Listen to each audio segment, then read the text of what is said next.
for the show, you know these kind of things. You'd also be able to say, "Oh, I'd really like to speak to Simon Lancaster," and indeed a few words with Kerry Hopkins as well. But don't let me say a former journalist should actually prepare herself.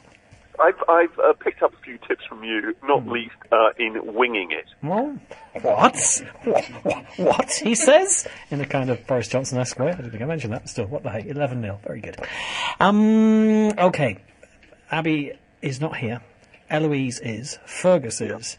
And maybe, William, you would like to turn your romantic novelist's hat, and indeed former Washington correspondent's hat, to the fabulous world of Simon Lancaster and find out exactly what the awesomely wonderful SJL Foundation is and how he's going to be working with Kerry in terms of judging and all sorts of things. I think I've kind of paved the question for you there, William. Maybe you'd like to take that baton in the only way that you can.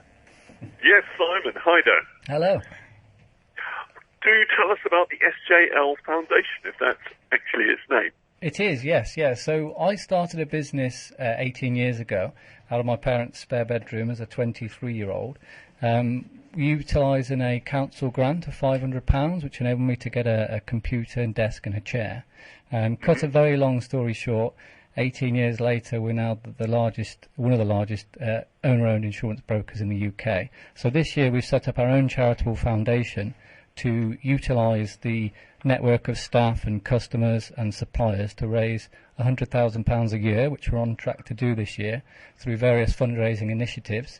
And we're going to distribute those funds in two ways. We're supporting a local children's hospice to us, Acorns, who do a fantastic job for terminally ill children and other children in need. And the other half is going to support young people, predominantly with business startup ideas with a grant. So the stories come full circle, and we're helping people set up in business in the same way that I did 18 years ago. So we've got a competition at the moment.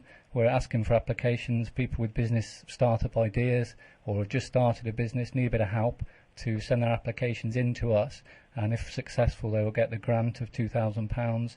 Also some mentorship. We're putting together a mentorship package for them.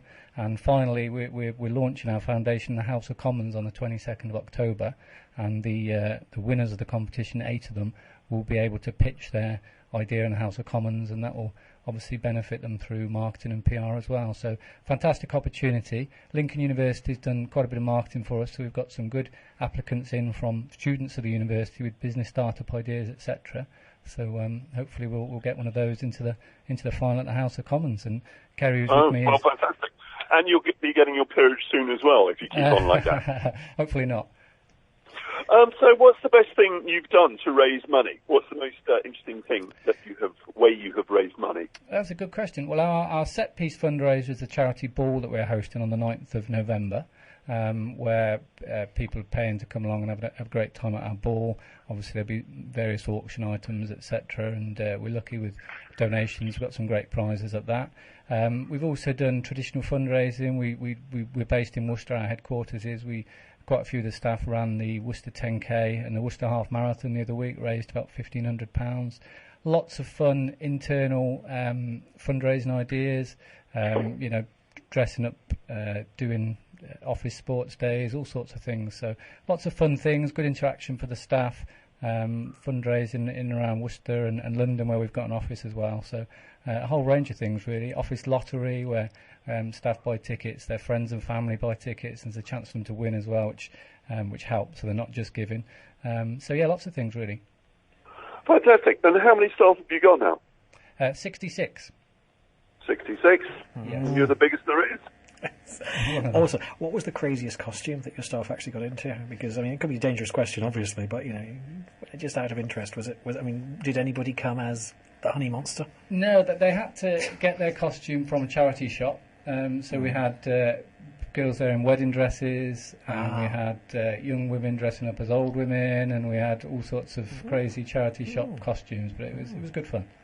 Sounds like cosplay to me, Eloise. Okay, there's a definite line on that. Now, Kerry, this is the first time you've actually done a live show with us, because obviously we had to soft launch your awesomeness on air. So we start off with the Inspired on Air package, and now, of course, here we are live on the Midweek Drive. And this is the week where 4 of the judges, well, technically 3 judges and yourself, are actually announced. Would you like to break the news? Can we break the news as to who the judging panel actually is? Because we've got some awesome names there, including, of course, the aforementioned Simon Lancaster. Yes, this is actually an exclusive to Siren Radio. We've never announced this Hold on radio before. Hold tight, William. That's very exciting. Okay, I'm waiting. So, the 4 judges at the House of Commons that will be judging the 8 finalists are going to be, obviously, Simon Lancaster from the SJL Foundation and Rachel Elno, who's an actual dragon from Dragon's Den. A real live dragon! Yes, series 1 and 2. Yeah, it's still going. It's wonderful. And yes, dragons do exist. We know. We've seen them, even if they're genetically modified. Rachel Elno, Simon Lancaster, Kerry Hopkins, and John Auckland from Tribe First. He's a Virgin startup ambassador and crowdfunding expert. I love the way you emphasise that. He's a virgin, startup ambassador. I thought a bit personal, but it came across well. I think we know it's a sort of Richard Branson line. He'd appreciate that if he was walking through that. Alex, you're being a bit saucy. Did you think so? Oh well, never mind. Listen, the sort of day I've been having, William, you don't even want to get started on that. But still, let's move on. William, I think possibly a bit like myself, probably too chronologically gifted to actually apply for this. So, share with us, Simon, again the age range and where people need to go to actually put in for this bid. We haven't got an age range other than they have to be over 18. So you could do it, will you? You could, yeah. You're not past it yet. We will still accept you. That could be his new jingle, actually. William Coles. He's not past it yet. But no, seriously, if you do have any listeners that would like to apply or know of anybody that might apply, it's a fantastic opportunity. They could go on our website, which is foundation@sjlins.co.uk. That's the email. That's the email address write in for an application form. Do you want to say the email again? So the email address, foundation@sjlins.co.uk, where they can submit a request for an application form. And closing date's next Monday, so they need to move relatively quickly. And if you didn't get pencil to hand, we will repeat it later on in the programme. Also, we'll give you the opportunity to, obviously, you can download the podcast and play it back as often as you want on that basis. I love the way that Kerry was actually there in support. It's like shows a real professional PR sort of activity. That basically is. Simon, we talked about how you had your office staff getting dressed up in all sorts of wedding outfits and charity shop gigs, etc. There is a photograph somewhere online of Ben actually peeking out through a dinosaur egg. I won't relieve you there, but it's very good, it's very impressive. I like to feel it's there as a moment that we can use in sort of not forever. Yeah, well, it's posterity, which is great. Sounds like he could give us some good fundraising ideas. You want fundraising? He is the go-to individual, very much so. Do you have any football supporting things yourself? Because obviously we've been joshing with Ben being a Brighton supporter and Fergus is a Leicester City man, etc. I won't hear a word against Norwich, but it's nice to see that, as I was saying earlier, in terms of symmetry, Manchester City 8, Watford 0, and then 3-0 last night, that's 11, and of course that's the number of which the Supreme Court judges found 11-0 against Boris, so it's great, it's great. Yeah. Well, I'm a Liverpool fan myself. Oh, actually, no. So just move on, Sorry. Lord, if Chloe Rose had been here and opposed to going off on another cruise thing, it would. Fair enough. I suppose at the end of the day, if it wasn't for all the Spygate stuff you got from Man City, who knows where we would have been. But still, indeed, yeah.